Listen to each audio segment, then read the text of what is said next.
Bonsoir tout le monde, bienvenue sur Rayonance TV. Très heureux de vous retrouver ce soir pour cette nouvelle conférence.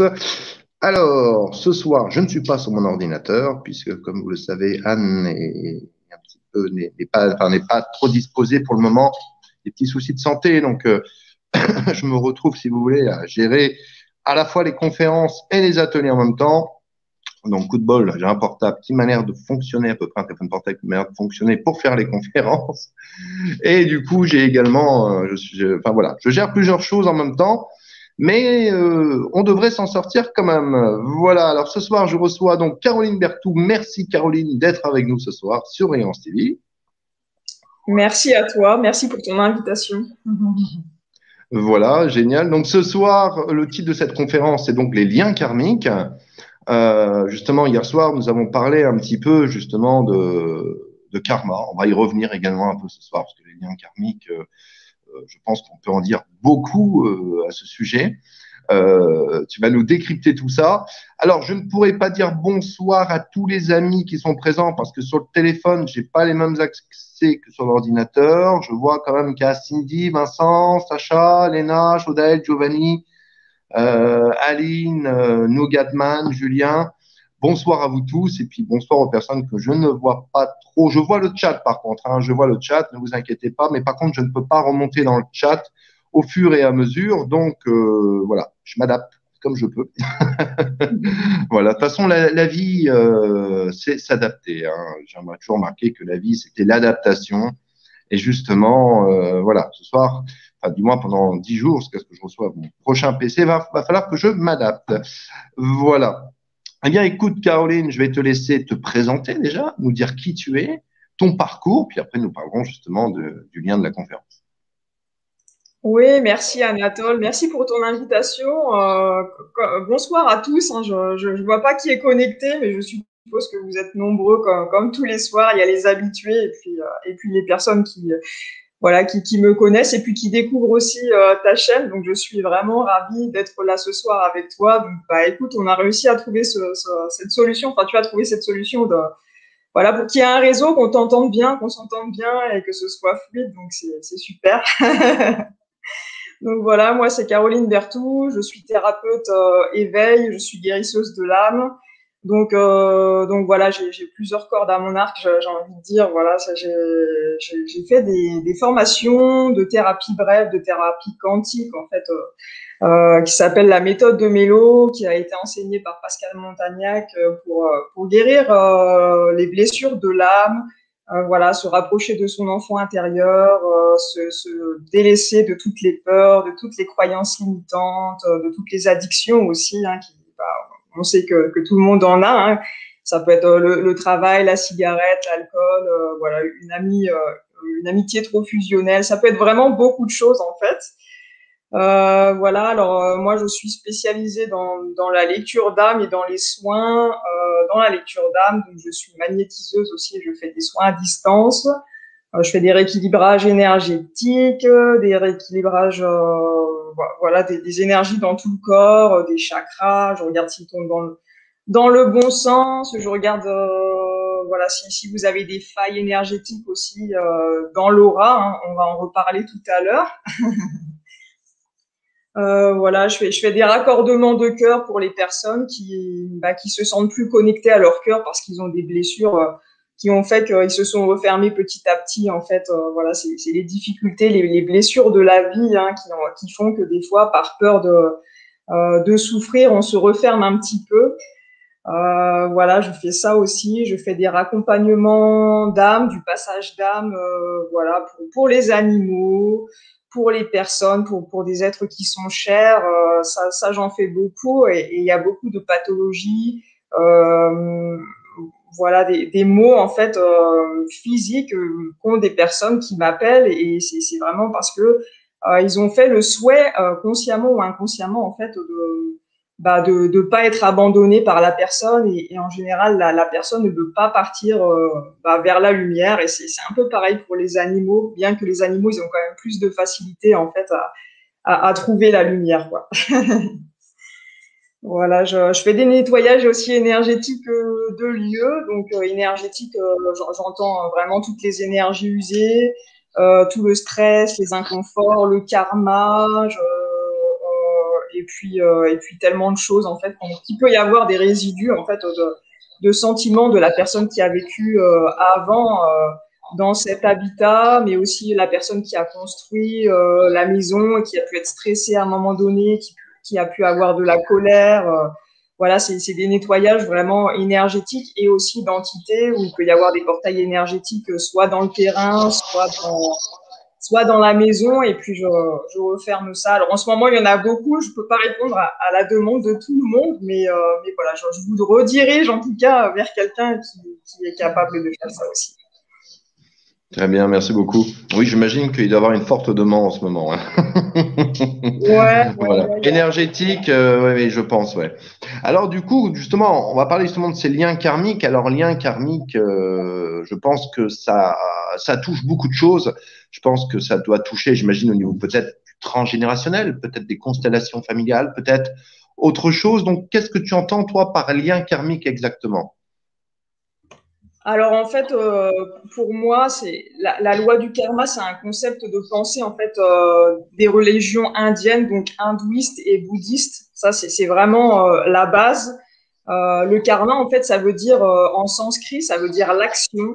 Ça désigne les actes en fait et les conséquences qu'on a pu avoir dans les vies passées, hein. Donc, chaque humain est responsable de son karma, de ses actes et de ses pensées, et de la sortie en fait de son cycle d'incarnation qu'on appelle le samsara. Alors, je t'avoue que je suis pas spécialisée à fond sur le lien karmique, mais je sais par mon expérience, en fait, par les consultations, par ce que je peux voir en lecture d'âme, c'est ça qui m'amène à traiter du sujet ce soir parce que j'ai peut-être une vision un petit peu différente, un petit peu plus dans l'intuition. Tu vois que vraiment dans le savoir, après, on a tous une notion du karma.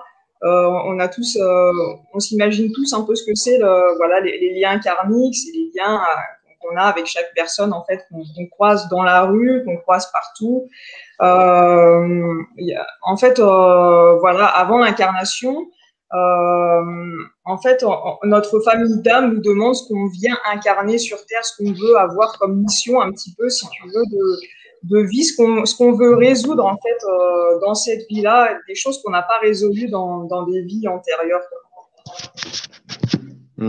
Justement, ouais. Alors, on imagine bien, justement, c'est ça qui est intéressant parce que, alors, sur le karma, j'ai envie de dire, les gens sont extrêmement divisés. Il y a vraiment les gens qui sont pro-karma à venir te dire, voilà, si tu fais telle ou telle action dans une autre vie, il va se passer ci. D'autres personnes qui viennent nous dire aujourd'hui qu'on peut se libérer du karma, d'autres qui disent que le karma n'existe pas.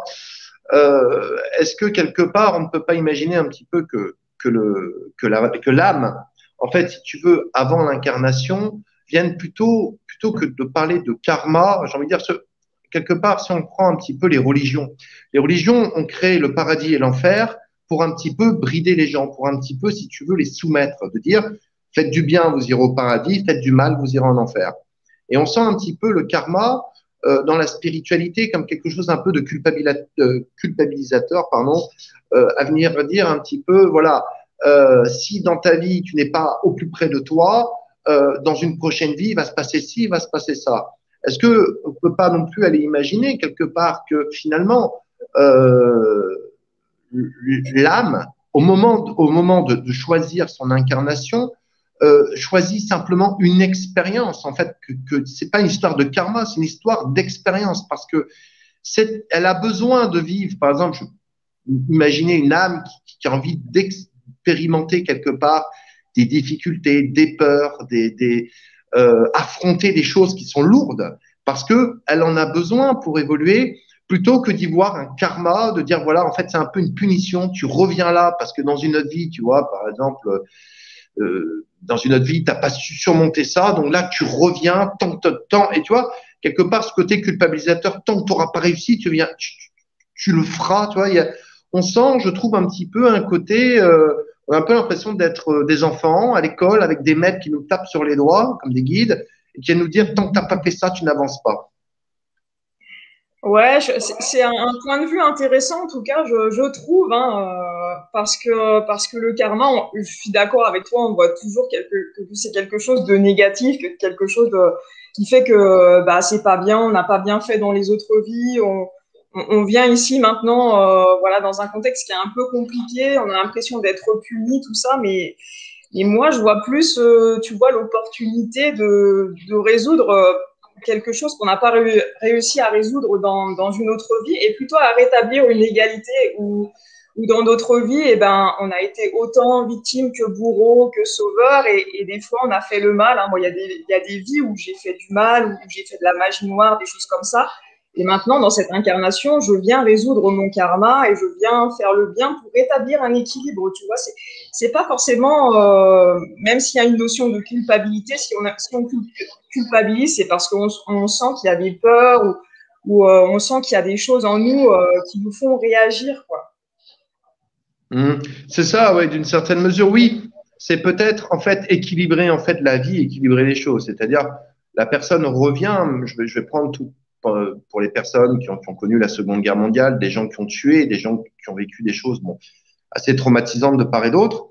Mais je vais prendre par exemple celui qui était un peu l'assassin, voilà, qui tuait sans état d'âme, qui va revenir dans cette vie, si tu veux, un peu se racheter, on va dire ça comme ça, se racheter un petit peu de ce qu'il a fait avant.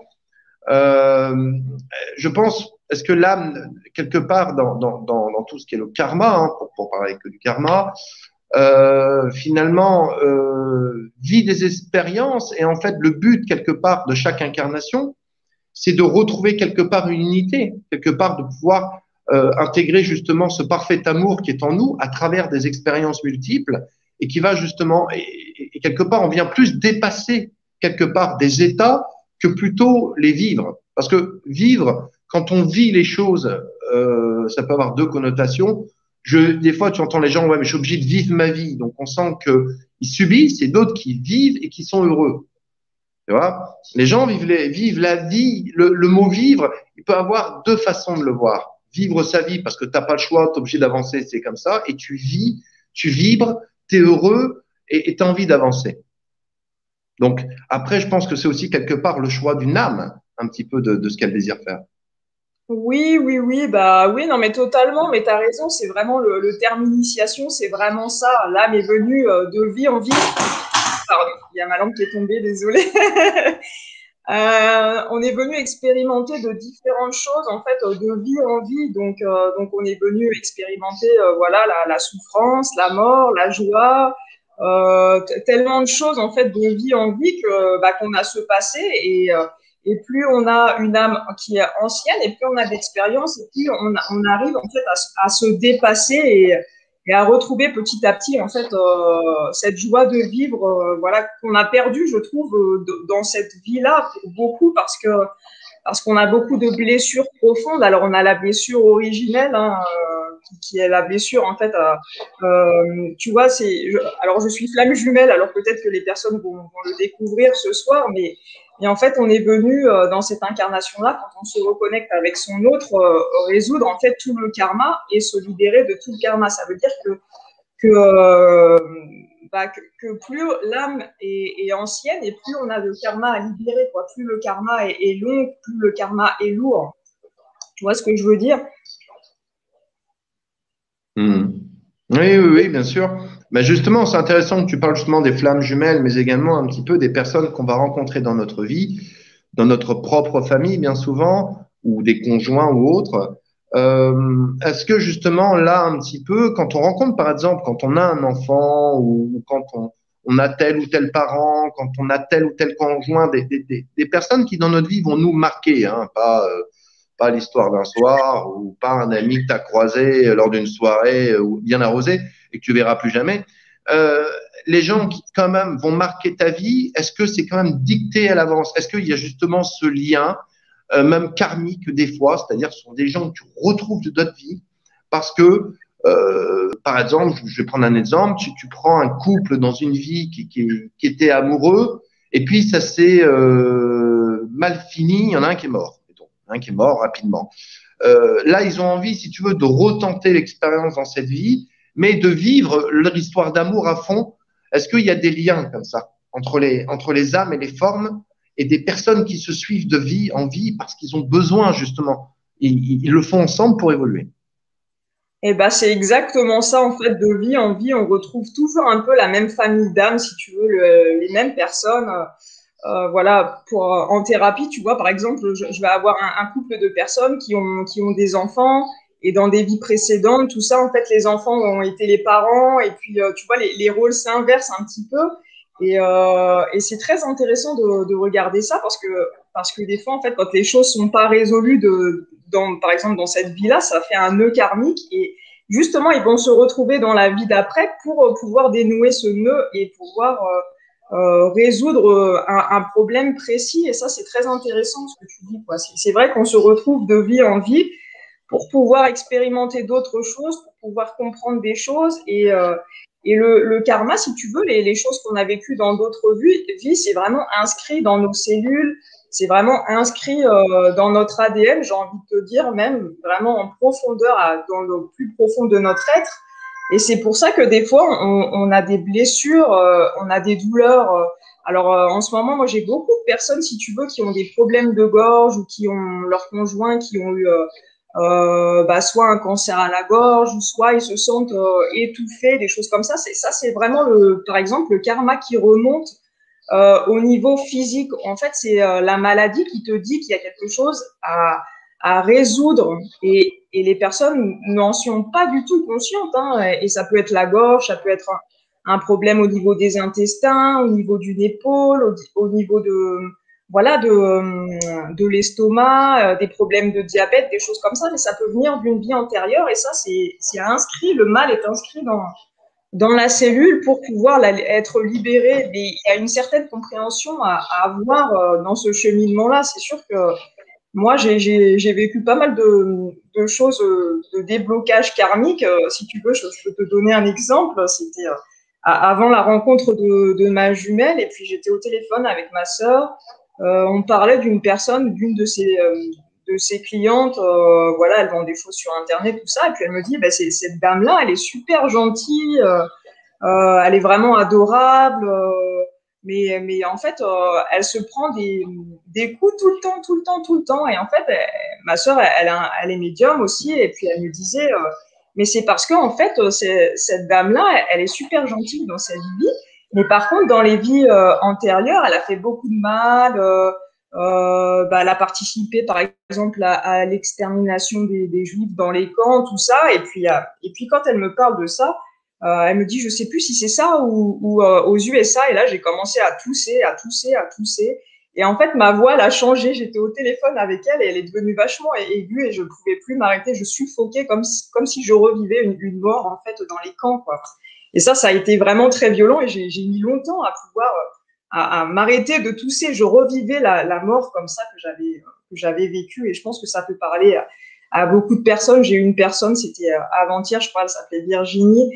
C'est pareil, je lui ai fait revivre une vie où où elle a été pendue et sûrement sur un bûcher parce que quand je lui ai fait la libération de mémoire, elle a senti l'odeur de la fumée, elle a revécu l'expérience pour pouvoir être libérée, quoi.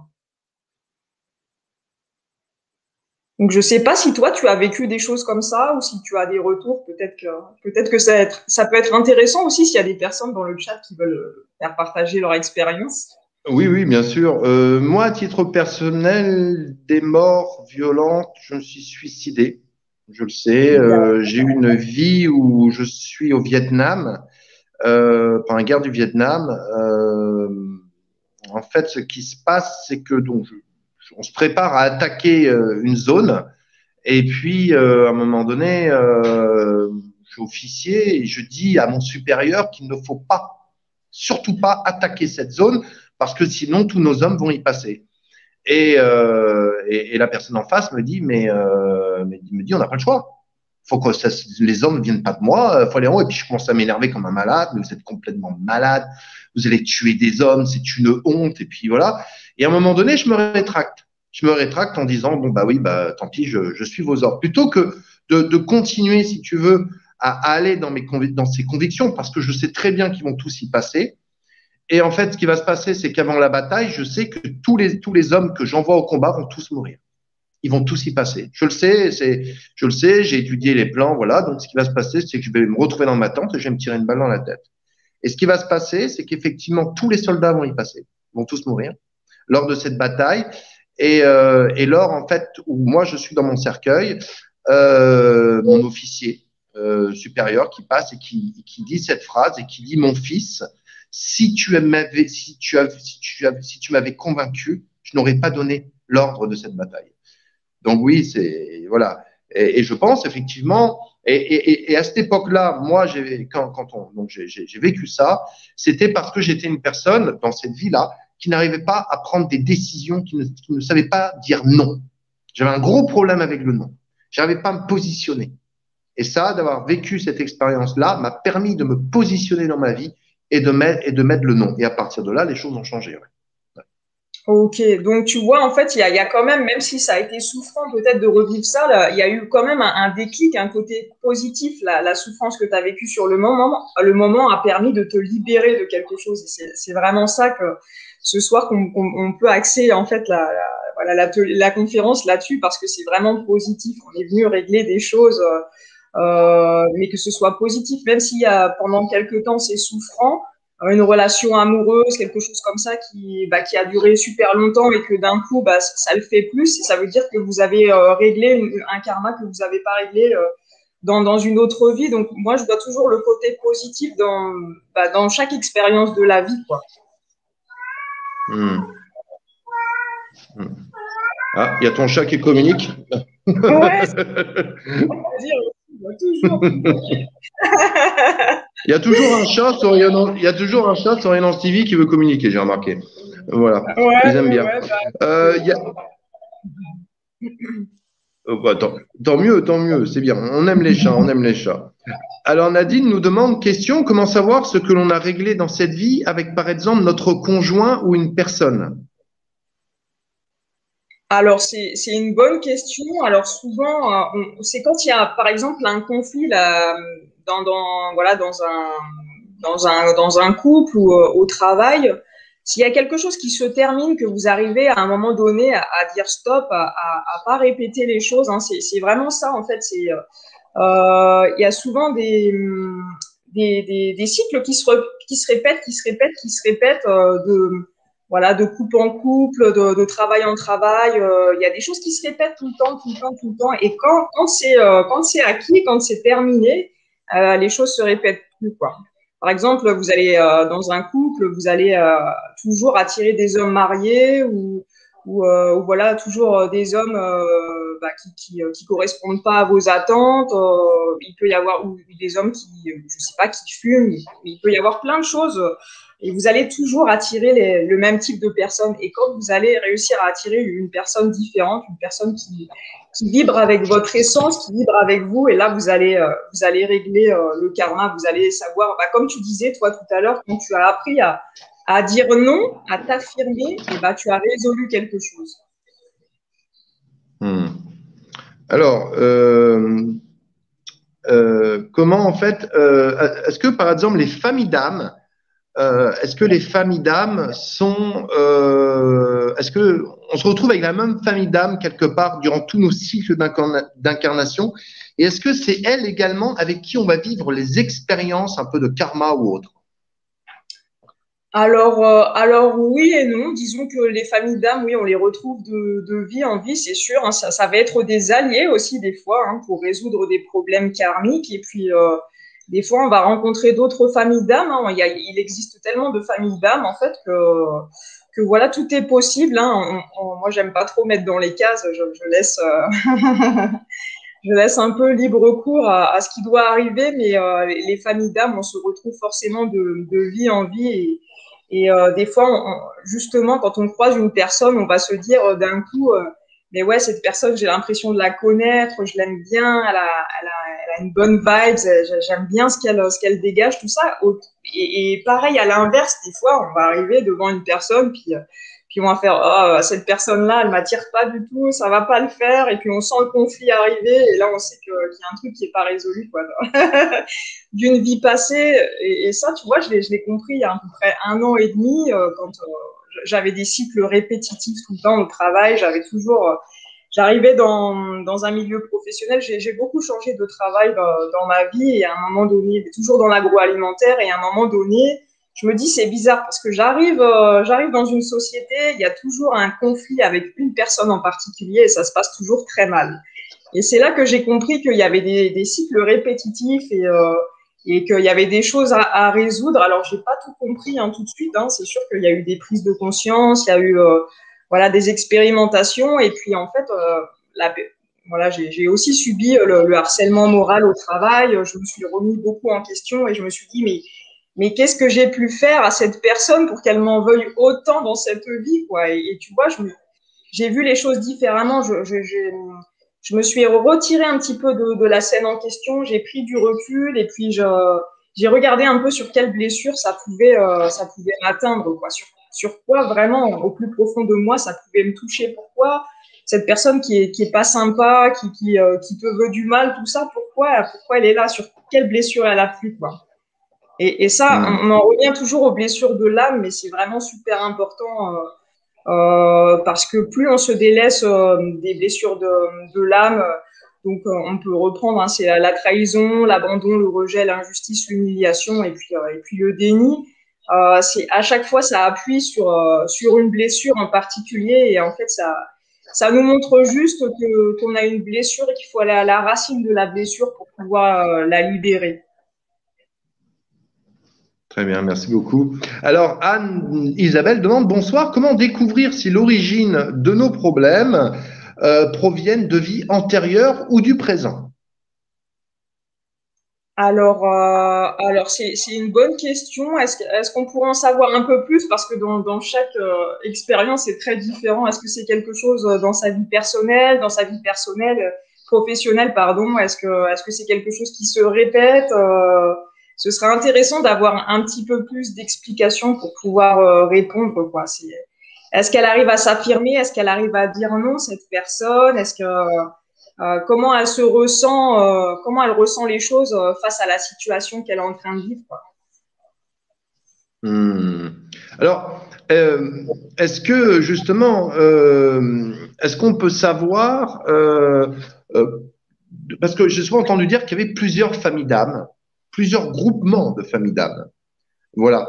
Est-ce qu'on peut savoir de quel groupement de familles d'âmes on est, ou alors est-ce que ça n'a pas vraiment une importance? Est-ce qu'il y a des familles d'âmes, tu vois, qui vont être beaucoup plus, qui vont venir plus expérimenter, j'ai envie de dire, le côté matériel, une autre le côté spirituel, une autre le côté de l'aide à l'autre. Est-ce que ça marche comme ça ou est-ce que ça n'a rien à voir? Est-ce que c'est sous forme, j'ai envie de dire, des familles d'âmes, je veux dire des âmes peut-être plus évoluées ou des âmes qui ont plus d'expérience dans tel ou tel domaine? Comment ça fonctionne un petit peu tout cela? Alors, les familles d'âmes, je t'avoue que je me suis pas trop penchée sur la question parce que je me fie plutôt au feeling que j'ai avec les personnes plutôt que de mettre dans les cases, de dire les gens, c'est plutôt des guérisseurs, les gens, ils sont plutôt comme ci ou comme ça. Non, en fait, je pense on a plein de capacités et on n'est pas obligé de se mettre dans des cases. Moi, je sais que je suis vraiment, j'aime vraiment laisser cet espace. Si on a envie d'être guérisseur, et ben on peut se dire qu'on est guérisseur, qu'on est venu voilà, incarner l'amour, ou qu'on est venu expérimenter d'autres choses, et puis c'est très bien, quoi. Je pense que ça, pour moi, ça n'a pas vraiment d'importance, ça, quoi. Le principal, c'est de retrouver un petit peu les personnes avec qui on s'entend bien, qu'on a des connexions, même si c'est à distance. Moi, il y a plein de personnes, j'ai des connexions, mais des trucs de fou, quoi. Je vais penser à la personne et puis je sais qu'on est connecté, tu vois. Par exemple, là, je pense à un patient qui m'a dit la semaine dernière, 10 minutes avant qu'on se connecte avant la séance, il a senti un petit tapotement là, et puis il m'a dit, mais est-ce que tu t'es connecté avec moi avant de faire la séance? Et puis je lui dis, bah ouais, je fais toujours ça en fait, je me connecte à la personne avant de commencer la séance pour se connecter avec sa présence je suis, avec son être, voilà, son être divin pour que la séance elle soit optimum. Et il y a des personnes qui ont des dons de télépathie ou des choses comme ça, des connexions vraiment importantes. Et même si on s'appelle pas avec des amis, tout ça, on sait qu'on est connecté. Et puis des fois, on peut avoir un petit sourire, se dire ah bah cette personne-là, elle pense à moi ou tu vois, c'est assez fou. Mais en fait, il me semble qu'on n'utilise que 15% de notre cerveau et qu'on a beaucoup de capacités en fait qu'on n'exploite pas, quoi. Et tout ça, il faut le réussir, voilà, si le cœur en dit, bien entendu, aux personnes, d'aller chercher ses capacités, ses savoir-faire, de les exploiter de plus en plus. Hein. Ça demande un petit entraînement, mais ça, c'est comme, je dirais, c'est comme le vélo. Ça demande de l'entraînement, mais je t'assure que c'est fou. Moi, je Ça ne fais. s'oublie pas. Ça ne s'oublie pas. C'est comme le vélo. Ah, Alors, justement, Laetitia demande comment fait-on pour enlever mes vœux que l'on a fait dans les vies antérieures? ouais, bah ça c'est une bonne question aussi. Eh ben, figure-toi que je voulais faire ça aussi pendant l'atelier qu'on proposera ensemble à la fin de la conférence. Il y avait plusieurs choses qu'on allait proposer dans l'atelier, mais je t'aurais bien dit de travailler sur ça aussi pendant l'atelier parce que je vais énumérer quelques vœux. En fait, ça fait partie un petit peu des dettes karmiques aussi. Hein.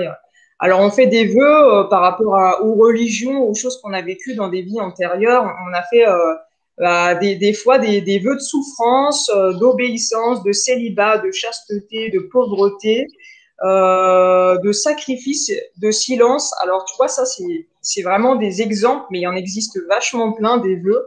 Et comment on fait pour les défaire? Et ben, il faut faire un petit rituel justement pour retirer tout ça. Alors, il y a les patients que j'ai, ils savent comment je le fais, mais ce sera la surprise pour ceux qui feront l'atelier. Mais vraiment, on sent quelque chose tu vois, se décristalliser au niveau des cellules. On sent quelque chose qui sort de nous, des petits picotements, des choses comme ça. Alors, ça se fait soit au niveau des paumes, ou soit au niveau du corps entier, vraiment des petits frissonnements comme des petites bulles, tu sais, d'eau pétillante qui remontent à la surface. Ça fait vraiment ça, quoi. Et c'est vrai qu'il y a des personnes voilà, qui n'arrivent pas à trouver l'amour parce qu'ils ont fait le vœu de célibat aussi dans des vies antérieures, quoi. Hmm, merci. Alors, Sacha demande comment définissez-vous ou décrivez-vous ce lien de flamme jumelle dont vous parliez plus tôt? Alors, pour moi, le lien de flamme jumelle, c'est vraiment un lien d'amour inconditionnel, voilà, de deux moitiés d'âme qui se sont à l'origine, en fait, séparées. Il y en a une partie qui a été rejetée, l'autre abandonnée, et en fait, ça a fait travailler, voilà, beaucoup de blessures. C'est ce qu'on appelle, voilà, le nœud originel, hein. C'est la séparation de l'œuf, en fait, cosmique, hein, et c'est aussi la séparation de son être divin et de la partie divine aussi. Voilà, voilà, c'est vraiment ça pour moi. C'est un lien d'âme qui est vraiment très très puissant, qui a un lien d'âme. Voilà, on vient sur terre pour incarner l'amour divin, l'amour inconditionnel, si tu veux. Et on est vraiment là pour venir apporter cet amour-là, vraiment l'amour inconditionnel, quoi. J'ai pas trop d'autres mots, mais et si tu veux, pour moi, on l'est tous, flamme jumelle, sauf qu'on peut l'être dans cette incarnation et ou ne pas l'être, mais on peut l'être aussi dans une autre vie. Voilà, pour les personnes qui ne le sont pas dans cette vie-là, elles le seront peut-être plus tard. Peut-être qu'elles sont venues expérimenter autre chose aussi dans cette vie actuellement. Totalement, oui. C'est vrai que c'est vrai qu'on vit tellement d'expériences multiples. Est-ce que tu penses que, par exemple, les personnes qui ont eu des mémoires de guerre dans plusieurs vies, est-ce que tu penses que cela quand même impacte quand même un peu l'âme selon les violences qu'elle a pu vivre dans d'autres vies? Parce que certes, je pense que l'âme fait l'expérience peut-être de plusieurs choses à travers ses incarnations, mais je me laisse à croire que certaines peut-être vivent des choses plus lourdes. Peut-être parce que ça suit aussi les objectifs qu'elles se sont fixés. Mais est-ce que tu penses que, par exemple, une âme qui a subi, qui a 3, 4, 5 mémoires de guerre de d'autres vies, arrivée dans sa vie actuelle, est-ce que tu penses que ça impacte quand même, ça influe quand elle va voir un film, quand elle va vivre une scène, quand elle va vivre un moment de sa vie où elle ne sait pas pourquoi? Et tu sens, parce que moi, ça a été mon cas pendant longtemps, les scènes de guerre, je regardais un film de guerre, des fois, il me fallait 2 jours pour m'en remettre. J'étais dans un état, euh, mais comme si j'avais vécu telle ou telle scène du film. Alors que j'ai aucun de mes grands-pères qui a fait la guerre, dans ma famille, il n'y a pas de descendants qui ont fait la guerre spécialement. Voilà, mais par contre, moi, je me sentais très impacté par tout cela. Alors, est-ce que l'âme garde en mémoire d'une certaine mesure tout ce qui s'est passé et que cela vient influer dans la forme dans laquelle elle s'est incarnée alors qu'on ne sait pas pourquoi? Alors, je parle de guerre, mais ça peut être, pour certaines personnes, ça peut être la musique, pour d'autres, ça va être la peinture, ça peut être mille choses. Mais on sent véritablement une influence extérieure très puissante contre laquelle on n'a aucun contrôle. Ouais, totalement, totalement. Mais comme je disais tout à l'heure, ça, les scènes, tu vois, que tu as vécues dans d'autres vies qui ont été traumatisantes, elles sont vraiment ancrées dans tes cellules. Donc, il y a un code qui te dit que tu as vécu ça dans une autre vie ou dans plusieurs autres vies. Et ça influe forcément, en fait, sur des peurs, tu vois, sur la peur de mourir, sur la peur d'être seul, sur l'insécurité. Ça peut vraiment influer sur la vie des personnes, mais vraiment. Et justement, des fois, tu regardes un film, comme tu disais, et tu te dis, mais j'ai l'impression de connaître voilà, cette scène, j'ai l'impression d'avoir été là-bas. Et pareil, quand on va dans des lieux, des fois, on se dit, eh ben, c'est fou, mais j'ai l'impression d'être venu déjà ici. Et comme tu dis, toi, tu l'as vécu. Il y a beaucoup de personnes qui l'ont vécu, ça. Moi, je l'ai vécu. Et j'ai une patiente qui m'a raconté la semaine dernière, non, en début de semaine, qui me disait qu'elle était allée dans une basilique. Et quand elle est allée dans les souterrains, dans la partie voûtée, je crois que c'était une cathédrale, en fait, elle a revécu une mémoire traumatisante et en fait, elle n'arrivait plus à remonter et personne n'arrivait à la comprendre. En plus, il y avait voilà, l'incompréhension des personnes extérieures. Je lui fais un petit coucou parce que je pense qu'elle va regarder le live ce soir. Elle va se reconnaître. Et voilà, en fait, elle n'arrivait plus à remonter énergétiquement. Elle était vidée et elle était dans ce caveau et personne l'aidait. Elle se sentait seule et je pense qu'elle a revécu aussi cette solitude et ce moment d'insécurité qu'elle a pu vivre à l'époque, quoi. Et ça, on l'a tous vécu. Moi, j'ai une autre chose, c'est quand on n'a pas voulu s'incarner ou qu'on on était d'accord, mais bon, à condition que voilà, avec des conditions. Moi, je pense que l'incarnation, ça a été un peu compliqué pour moi et ça fait pas longtemps, ça fait une semaine ou deux que je m'en suis aperçue. C'est-à-dire que quand on n'est pas incarné à 100%, ça veut dire que l'âme, elle n'est pas totalement intégrée au corps. Tu vois, c'est comme si on la visualise comme une petite boule qui est au-dessus de la tête et qui a du mal vraiment à s'ancrer. C'est pour ça qu'il y a beaucoup de personnes qui ont du mal à s'ancrer aussi, qui ont du mal à avoir les pieds sur terre. Pour moi, c'est vraiment ça. Et je pense que ça va parler à certaines personnes parce qu'il y a beaucoup de personnes qui ont du mal à s'ancrer, qui ont du mal à, voilà, qui ont vraiment du mal à faire des choses dans la matière, qui procrastinent beaucoup, tout ça. Mais ça peut être aussi la blessure d'incarnation. Et ça fait partie aussi du karma.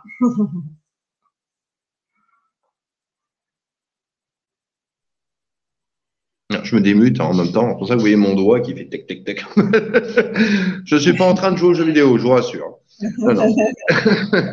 Alors, Giovanni nous demande une question. Des âmes sœurs qui sont mortes ensemble dans une vie antérieure peuvent-elles revenir dans cette vie et revivre le même amour? Bah oui, pourquoi on pourrait pas? Des âmes sœurs voilà, c'est des âmes sœurs, c'est un lien très fort aussi. C'est pas comme le lien de flamme jumelle, mais c'est vraiment très bien aussi. C'est même plus facile, je veux dire. C'est moins compliqué. Je sais pas si c'est plus facile, mais c'est moins compliqué d'être âme sœur que que d'être flamme jumelle. Et pourquoi on pourrait pas revivre cet amour s'il a été si fort, s'il y a eu des choses si merveilleuses, pourquoi on pourrait pas le revivre jusqu'à un certain point? Peut-être qu'il y a un karma à régler avec cette personne, que l'amour il va être vraiment magnifique, super, pendant peut-être 10, 20, 30 ans, et qu'après, eh ben, il y a quelque chose à résoudre par rapport à ce karma.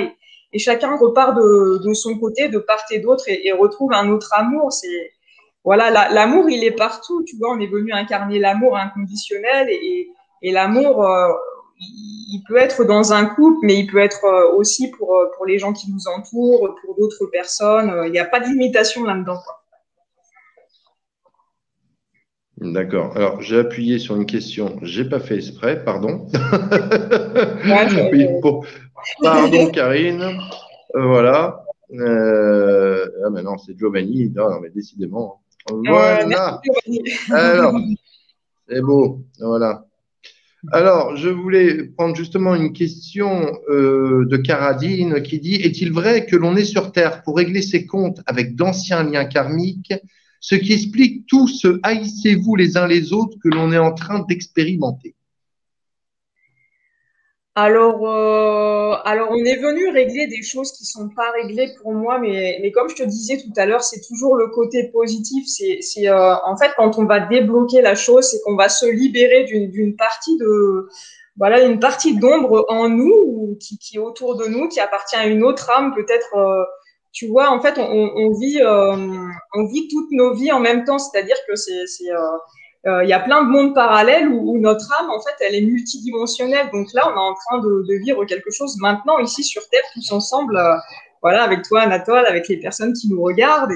Et on est en train de vivre plein de choses dans des vies parallèles. Donc, c'est soit des vies passées, soit des vies futures. Je sais que c'est un peu dur à conscientiser, c'est un peu compliqué, mais les actes de nos vies, de nos parties d'âme qui sont dans d'autres vies, peuvent influer à l'heure actuelle, en fait, dans notre vie, quoi. Donc, D'accord. on n'est pas Merci. là pour s'haïr, justement, on est là pour ramener l'amour, pour s'entraider, voilà, pour être un, pour s'unir,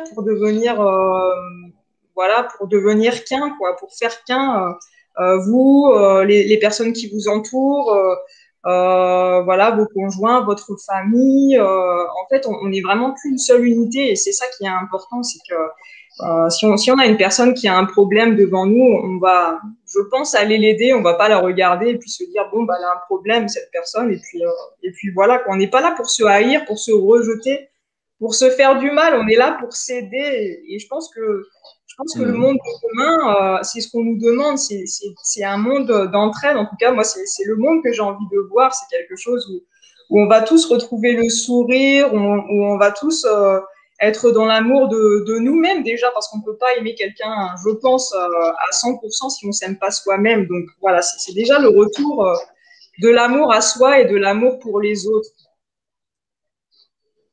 Mhm. Tout à fait. Merci. Alors, Cindy demande, est-ce que si deux personnes sont conscientes d'un souci karmique, est-ce que seule l'intention du cœur à s'en libérer peut fonctionner?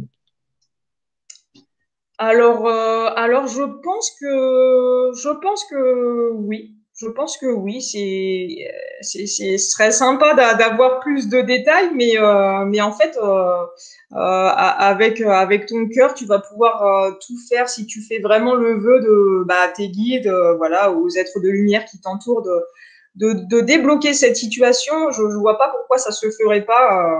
Voilà, si tu as la pensée positive, si tu as envie vraiment que les choses se débloquent, vraiment si tu fais tes vœux à l'univers, hein, parce que ça marche vraiment super. Tu crées tes désirs, tu visualises ta réalité. Je vois pas pourquoi ça se ferait pas, quoi. Et est-ce que en libérant les liens karmiques, ça permet également de guérir quand on a par exemple des maladies, quand on souffre de maux, est-ce que de se libérer de tous ces liens karmiques permettent au-delà, on le comprend, de se libérer dans notre propre vie de bien des poids, mais également, est-ce que ça libère aussi de la maladie actuelle qu'on peut avoir? Ouais, exactement. Ça libère, hein. J'en fais beaucoup des déblocages physiques qui correspondent forcément à quelque chose d'émotionnel qu'on a pu avoir dans cette vie ou dans des vies passées. En fait, bah, tout ce qui est cancer, et puis même des choses bénignes, hein, des fois, en fait, le karma. Alors ouais, c'est vrai que ce que j'ai pas dit, c'est que on a des corps, en fait, dans l'aura, si vous voulez, on a des corps énergétiques et ce qu'on peut appeler plus facilement l'aura. En fait, dans les vies passées, on a pu recevoir des flèches ou avoir des failles énergétiques, voilà, des choses assez importantes. On peut avoir des poignards quand on a trahi ou quand on a été trahi aussi dans d'autres vies. Et en fait, ces choses qui sont dans nos corps énergétiques peuvent nous provoquer aussi des douleurs. Et donc, bah, c'est plus facile si vous consultez un magnétiseur ou quelqu'un qui va pouvoir, ou un kinésiologue qui va pouvoir voir dans votre aura et voir la problématique, en tout cas, de l'aura, si vous avez des choses dedans. Et c'est pareil pour tout ce qui est occulte, magie noire, tout ce qui est un peu sombre comme ça. En fait, on le voit dans l'aura, hein, et c'est possible en tout cas de vous libérer de tout ça. Mais pour en revenir au problème, on va dire physique, moi, ça m'est arrivé d'un coup d'avoir une douleur comme ça. Je ne sais pas pourquoi ça arrivait. J'avais un mal derrière, au niveau de la clavicule, tout ça. J'arrivais pas à comprendre. C'est arrivé subitement.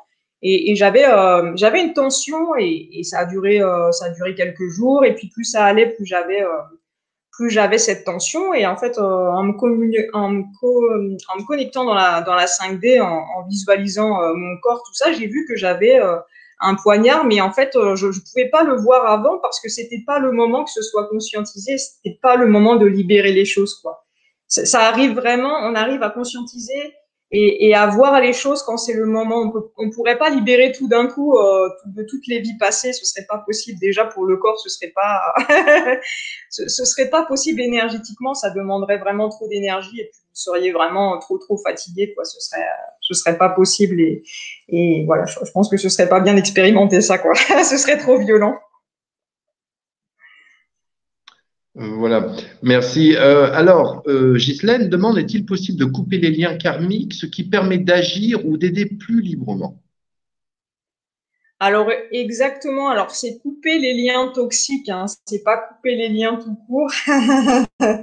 Mais ça, oui, oui, ouais. Je sais plus si on l'avait prévu ou pas, couper les liens karmiques, ouais. Ben, c'est vraiment, vous pouvez le demander, vous, de votre côté, en fait, vous vous connectez, vous vous centrez bien dans le cœur, et vous demandez à l'archange Michael, de vous aider à couper les liens toxiques avec une personne. Vous pouvez le faire à voix haute ou le faire en méditation, ou aussi vous pouvez, le travail d'écriture marche très bien, hein. Vous pouvez écrire, voilà, cher divin ou cher guide, comme vous voulez, de lumière, je souhaite couper les liens toxiques avec cette personne. Voilà, et puis il y a le protocole du pardon, de se pardonner peut-être d'avoir fait du mal à la personne dans cette vie ou dans les autres, que cela soit conscient ou inconscient. Et puis le faire aussi pour l'autre personne. Ça marche très bien, le protocole du pardon. Moi, je l'utilise beaucoup en séance justement pour le karma. Merci. Alors, comme met Isabelle, on peut pas elle dit on ne peut pas couper car les liens existeront toujours, on les transmute. Est-ce qu'on transmute les liens ou est-ce qu'on peut les couper justement? C'est intéressant parce que c'est pas tout à fait pareil. Ouais, et ben on peut les couper, mais c'est les liens toxiques. On peut pas couper les liens avec une personne. On peut pas se dire, eh ben aujourd'hui, allez, je coupe le lien et puis c'est bon, il est plus là. Non, non, c'est on coupe les liens toxiques, c'est-à-dire qu'on garde que les liens qui sont positifs, parce qu'il y en a forcément. Il y en a forcément. Et oui, en fait, on transmute justement tous les liens qui ont été toxiques. Donc, il faut le visualiser comme quelque chose de sombre. Et on l'envoie vers la lumière avec la flamme violette. On peut vraiment transmuter les choses qui sont toxiques. Tout à fait. Ouais, vous pouvez demander à Maître Saint-Germain, Lady Portia, et puis si vous ne retenez pas les noms, c'est pas grave. Vous pouvez utiliser la flamme violette. Facilement, c'est quelque chose de facile. Et puis, il y a beaucoup de méditation là-dessus. Et je sais que Dominique Claire Germain, c'est une spécialiste de la flamme violette et vous pouvez retrouver sur son site et sur sa chaîne YouTube une méditation qui est gratuite et qui est vraiment super puissante et qui marche vraiment bien. Je vous conseille vraiment de l'utiliser. Vous pouvez le faire soit pour une situation avec une personne, soit pour un lieu, soit pour une personne. Là, justement, Dominique Claire-Germain, qui vient souvent justement sur Alliance TV, je la salue d'ailleurs, faire des conférences et des ateliers toujours très enrichissants. Alors, Stéphie demande, qu'en est-il d'une personne née le même jour et même mois de la même année, mais pas même heure ou lieu? Un lien karmique commun proche d'un jumeau astral? Alors, des personnes qui sont nées le même jour, il faut regarder la signification du jour de naissance, mais il y a toujours un lien avec un événement qui a eu lieu dans des vies passées. Il y a toujours quelque chose d'important et ça, j'ai envie de vous dire que une numérologue pourra plus facilement vous répondre que moi. On peut consulter des numérologues. Alors, il y a des numérologues karmiques, humanistes. Voilà, j'en connais certains qui ont développé leur propre méthode pour, notamment pour les flammes jumelles. C'est un petit peu plus poussé, je trouve. Mais voilà, si vous avez envie de vous intéresser à la numérologie, je vous invite à vous adresser aux personnes qui pourront mieux répondre que moi. D'accord. Alors, si tu veux bien, Caroline, nous allons parler justement de cet atelier que tu vas faire sur Rayonnance TV, dont le titre est Soins de libération karmique et clés. Cet atelier, donc, qui aura lieu le mercredi 7 avril à 20h30, si tu veux le présenter.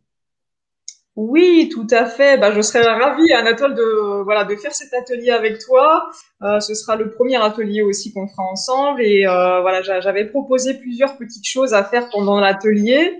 Je voulais faire, en guise un peu d'apéro, un soin d'ancrage cosmotellurique pour préparer la suite de l'atelier, pour vraiment être bien ancré et au niveau du ciel et au niveau de la terre, que vous soyez réinformés des nouvelles vibrations de la Terre et du cosmique. Ça, c'est vraiment important parce qu'au niveau cellulaire, vous allez voir déjà qu'il va y avoir un travail de fait.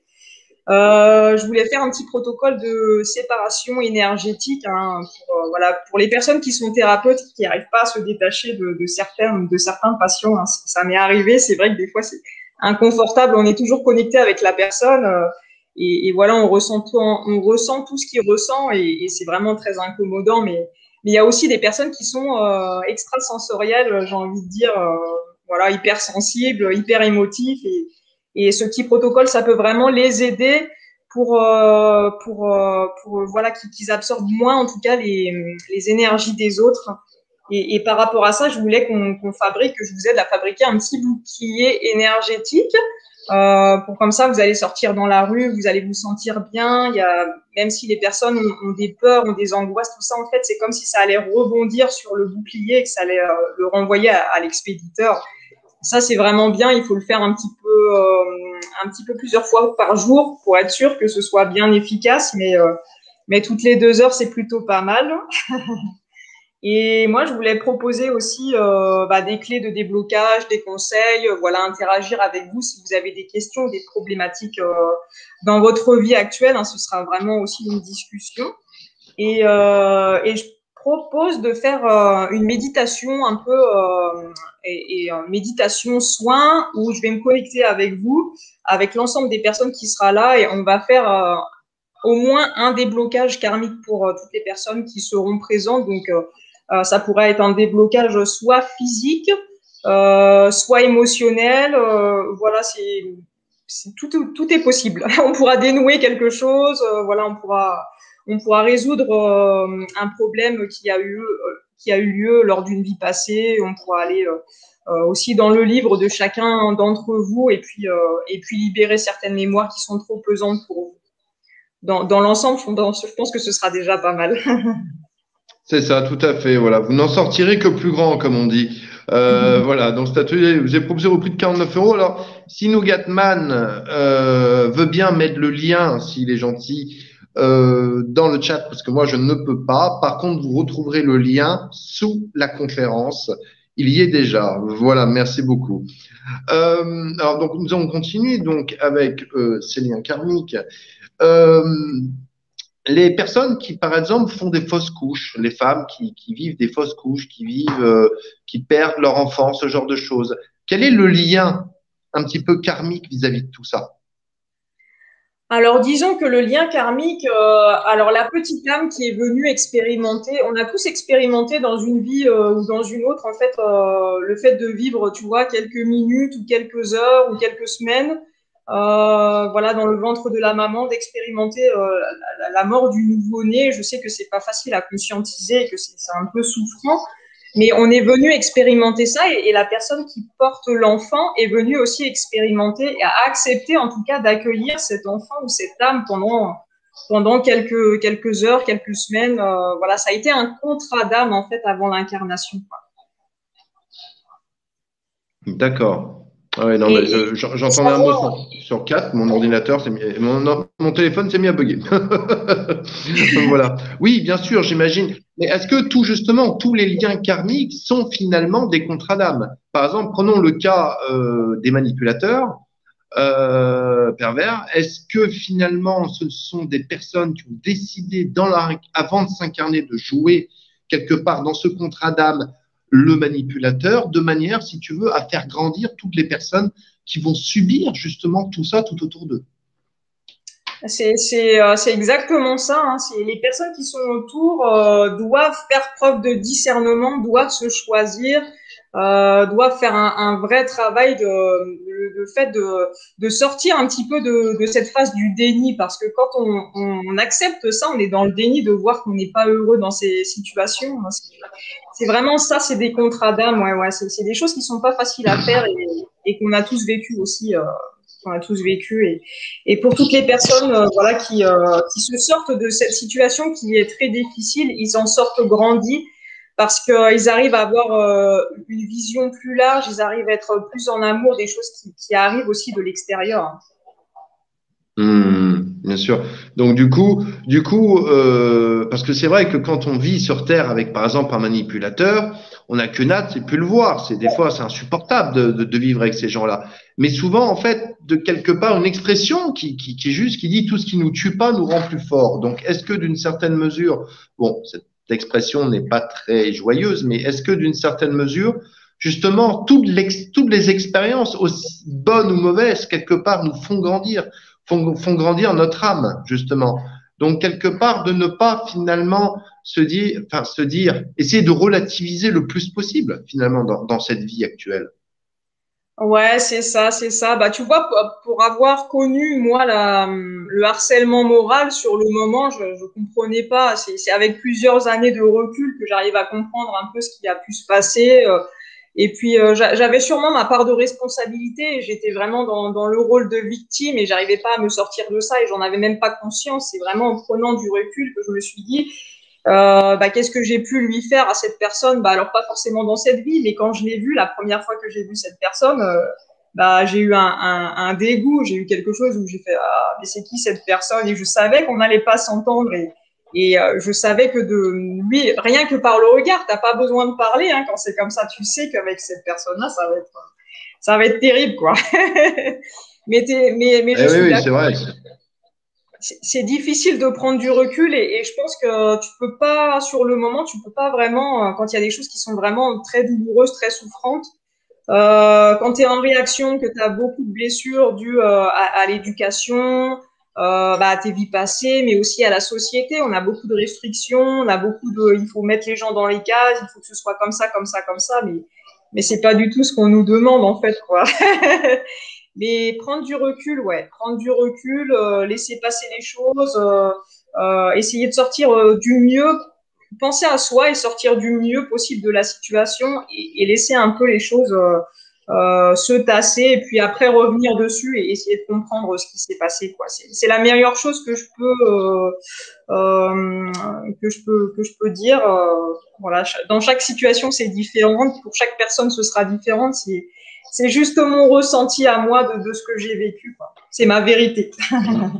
Oui, bien entendu, bien entendu. Alors, qu'est-ce que tu pourrais nous citer un petit peu de liens karmiques que tu as vus chez des personnes où il y a eu des modifications, il y a eu des changements véritablement, ou Alors, d'expérience? ouais, alors, ce qui est le plus flagrant, j'ai envie de dire, dans les personnes qui me consultent, c'est des liens, tu vois, entre la personne qui m'appelle et un des deux parents où ça a été conflictuel ou soit la maman a trop étouffé l'enfant et puis du coup, ça a créé des déséquilibres dans sa vie, beaucoup de peur, beaucoup de choses comme ça. Et les choses se sont rétablies quand la personne quand on a fait un travail sur la guérison des blessures, elle s'est délaissée de beaucoup de peur, de beaucoup de culpabilité, hein, de pas être à la hauteur, de pas être dans la norme, de pas être la personne qu'on a envie qu'elle soit. Et puis pareil, la situation par rapport au papa, c'est pareil. Hein, il y a souvent une notion d'abandon, de choses comme ça par rapport à un des deux parents. Hein. Et voilà, en travaillant sur les blessures, on guérit vraiment à la racine le mal et ça c'est vraiment chouette, quoi. Merci beaucoup. Merci beaucoup.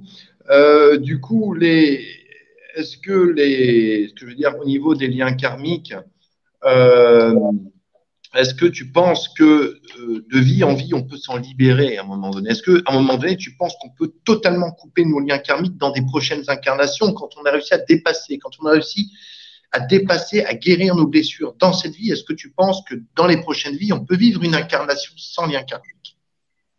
Alors oui, en fait, c'est le but final, c'est de se libérer de tout le karma. C'est pour ça qu'on a une charge de karma qui est vraiment importante. Et par exemple, les flammes jumelles qui se sont reconnectées dans cette vie-là ont pour but en fait de se libérer de tout le karma et d'avoir un karma zéro, vraiment pour pouvoir du coup former une troisième énergie qui est vraiment une énergie super puissante, une énergie divine, ultra haute en vibration pour que l'âme qui se reforme puisse ascensionner et puis découvrir d'autres horizons, quoi. Ça, c'est vraiment le but ultime. Et de vie en vie, oui, on se délaisse de beaucoup de choses, hein. Il y a des personnes qui, voilà. Je sais que pour les flammes jumelles, c'est plus facile pour moi d'en parler parce que j'en ai tous les jours en consultation. Il y a des personnes qui sont en parcours long, donc qui se sont reconnectées il y a 20, 25 ans. Il y a des parcours courts. Voilà, des personnes qui se sont reconnectées il y a 1 an, 2 ans ou moins. Et en fait, tu vois, sur des parcours longs, les personnes, elles ont beaucoup de karma encore à épurer, et c'est pour ça que les choses se font doucement, se font sur la longueur, parce qu'il y a encore beaucoup plus de choses à épurer que sur les parcours courts, quoi. Et moi, j'ai travaillé beaucoup sur le karma, sur le transgénérationnel. Et en plus, il y a le karma des vies terrestres, hein, qu'on épure en premier. Et puis en plus, il y a le karma des vies galactiques aussi qu'il faut épurer parce qu'on a tous vécu sur d'autres planètes, sur d'autres plans, hein, voilà, dont j'ai même pas forcément la conscience. Hein, je ne suis pas experte en tout ça. Mais je sais qu'il y a beaucoup de plans de conscience et voilà, le but ultime, c'est de pouvoir se délaisser de tout le karma, de pouvoir ascensionner et de revenir si l'âme a envie, en fait, sur Terre comme guide spirituel ou comme chose comme ça, ou vraiment d'ascensionner et puis d'aller sur d'autres planètes, hein, voilà, un peu plus élevées vibratoirement que la Terre. Et je pense qu'il y a beaucoup de flammes jumelles maintenant quand elles se réunissent, elles ont plus de karma et s'il y a trop de karma, de toute façon les choses ne peuvent pas fonctionner parce qu'il y a trop de lourdeur en fait dans l'aura, toujours dans l'aura, tu vois, ça fait vraiment une masse, c'est vraiment pesant. Il y a des failles énergétiques, il y a des choses comme ça et ça il faut les reboucher, ça fait partie aussi du karma, quoi. Totalement. Laetitia demande, est-ce que justement dans ton atelier, tu proposeras justement, on pourra enlever les vœux? Ah oui, oui, oui, c'est vrai qu'il faut qu'on le rajoute, Anatole, c'est vrai, on peut le faire ça. Ouais, on le fera, on le fera. Ok, bon, bah, je les rajouterai, je rajouterai tout à l'heure alors. Je Ok, rajouterai tout à l'heure. super. Voilà. Ouais, ouais, très bien. Bah, écoute, euh, merci beaucoup, Caroline, d'être venue sur Renance TV. Merci beaucoup de nous avoir parlé des liens karmiques. Et il est vrai que, après, j'ai envie de dire, d'une certaine mesure, c'est l'expérience aussi qui va faire aussi la différence, d'aller justement guérir vos blessures, d'aller guérir un petit peu, de faire tout ce travail sur vous, qui justement va, à un moment donné, justement libérer, va un petit peu couper, va un petit peu vous libérer un petit peu de ce poids, des fois du passé, des fois qu'on ne comprend pas forcément, parce que ça s'est passé dans d'autres vies, mais justement, vous avez des personnes comme Caroline, des personnes qui peuvent justement, ou d'autres qui peuvent justement vous aider justement à comprendre le pourquoi du comment. Et c'est en ça que c'est très intéressant. Donc, merci beaucoup, Caroline, pour cette conférence. Merci à vous tous également de nous avoir suivis ce soir. Alors désolé, c'est vrai que vous devez. Certains m'ont dit il y a le portable. Je suis sur portable en fait, hein, parce que voilà. J'ai aussi déjà me connecter sur mon portable. J'ai envie de vous dire, c'est déjà pas mal. D'ici, j'ai pas de chance. Hein. Quand je suis arrivé ici à Paris, c'était Internet qui a coupé pendant 10 jours. Maintenant, je me retrouve à bricoler avec des ordinateurs, mais dans 10 jours, tout sera parfait. Non, mais enfin 10 jours max, tout sera parfait en tous les cas. Merci. J'espère que ça a été quand même. Vous pouvez donc me retrouver demain soir en compagnie de Alexandra Gabi, qui est donc numérologue, et Manuela, qui est donc également canal et thérapeute. Et le titre de cette conférence sera Croyances limitantes, superstition et loyauté familiale. Ça sera demain soir à 20h30. Je vous souhaite à tous une très belle nuit. Merci beaucoup pour vos questions, pour votre bonne humeur. Je vous souhaite et je vous dis tous à demain. À bientôt.